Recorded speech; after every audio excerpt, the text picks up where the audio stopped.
Hola, en este vídeo vamos a hablar sobre Nextcloud, ¿vale? Hasta ahora subíamos los vídeos a la FTP a Firezilla, pero viendo los problemas que nos había dado anteriormente, ahora vamos a trabajar con Nextcloud.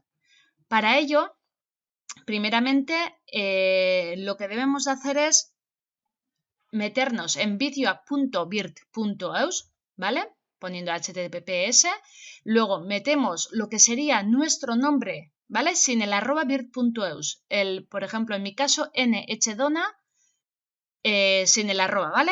Y nuestra contraseña, como nos solemos meter normalmente a la plataforma. Entonces, una vez yo ya lo tengo abierto, ¿vale?